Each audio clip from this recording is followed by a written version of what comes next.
everybody, my name's Adriana, you are watching Wolf Narwhal, and today I'm giving my thoughts and opinions on Warrior Super Edition, Yellowfang's Secret.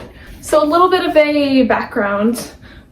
After I read Leopard Star's Honor, I honestly didn't know what Super Edition to move on to, but I remembered while I read the original series, Yellowfang hit different. So I decided to give her Super Edition a try because I've heard she has a very tragic backstory. And let me tell you, they're absolutely right about that. Alright, let's get into this review. So first I would like to mention, it started off kind of slow. I'm going to be so honest.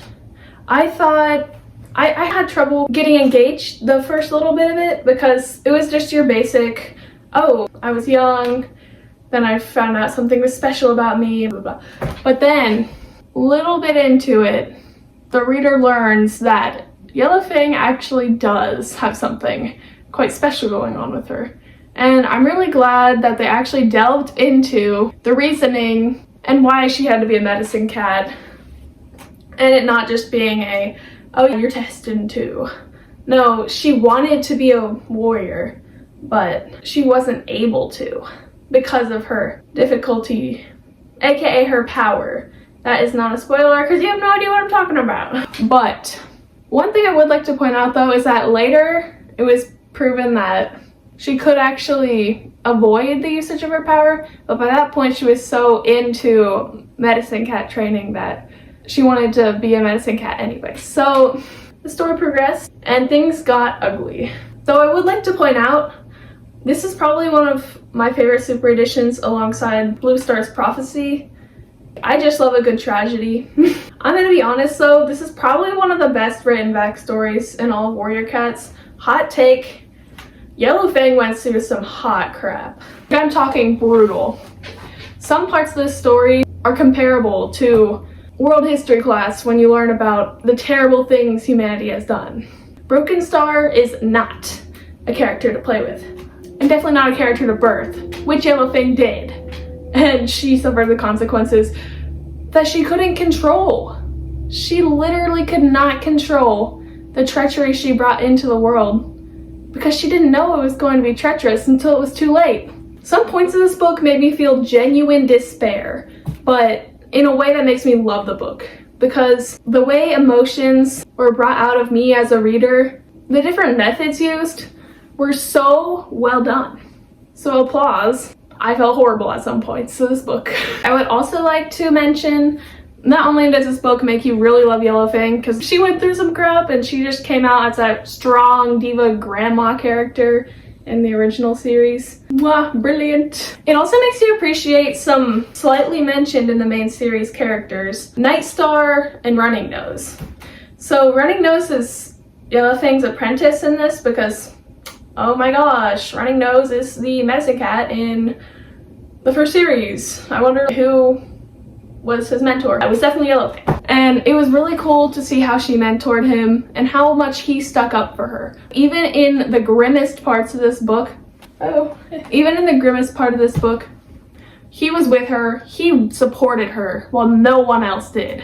Speaking of that, the climax of this book is very unusual and very disarming and disheartening and crazy. And this isn't your typical hero wins book. I'll get more into that later. But Night Star, aka Night Pelt, he had an interesting upbringing because he actually has asthma. And honestly, it's been a while since I read the original series, but I don't think that was super well delved into. But this cat literally had to be retired early because of his medical condition.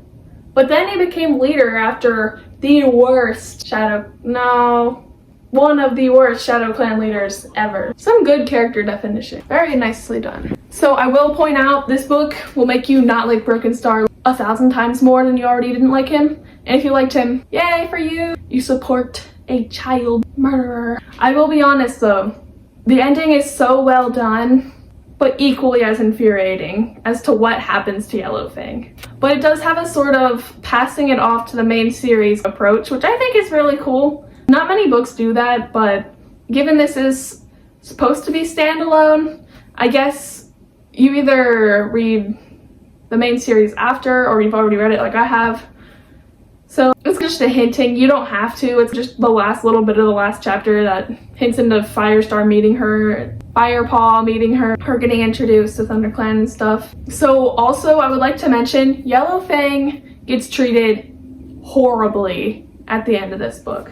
She's accused of some heinous things that should really never be accused of anybody, with little to no evidence. And in result, she sort of lost the will to live for a little bit. But one thing that makes the ending of this book really awesome is that she actually regained it. And she knew in her heart that she had to do something to stop her son from being one of the worst forces in the forest. But I would just like to say, that being included just makes this book so much more realistic, so much more organic. A lot of the time that doesn't happen in young adult books and stuff. And honestly, it wasn't that apparent, but as someone that knows a bit about psychological stuff, and I think that was really well done. And I think it was really amazing to see her regain that spark, have a goal set at the end of this book. Now, emphasizing the positive spin the ending had, I think it's awesome that it's clear she's about to become one of the best ThunderClan medicine cats ever. And that's also emphasized in the little comic section at the end too, which is awesome. So there is so much hope for Yellowfang at the end of this, despite her literally having gone through some of the worst crap to ever happen to an innocent character in Warriors. Now, one thing uniquely tragic about this is that this could have all been avoided if she had just loved other cats less. The amount of love she gave to others, in particular Broken Star and Ragged Star, ended up in Broken Star being introduced to the world, ended up in her going against her code because she loved Ragged Star so much. And against something she didn't even know until it was already too late, was that the cat she brought into the world ended up scarring it past repair. She told herself though, when she got the omens that was going to happen, that she could change his destiny, that he did not have to become that character. But the unfortunate truth was he wanted to. He had the urge to. He had the drive to create chaos and to hurt others. And no matter how much love Yellowfang gave, no matter how much healing, he still committed terrible acts of cruelty and violence that should have never been allowed.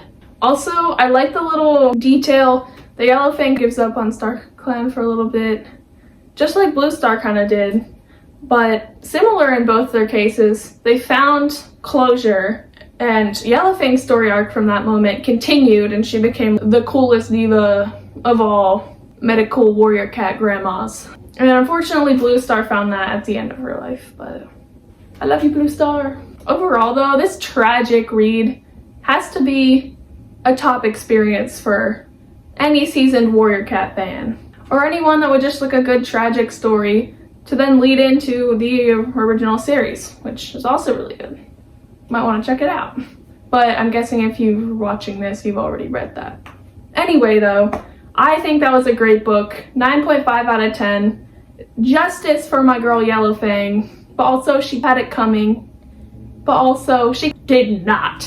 She had some of it coming, but the things her son did were unforgiving. And I think the moral of the story is, even if you think you can change someone, some individuals don't want to be changed.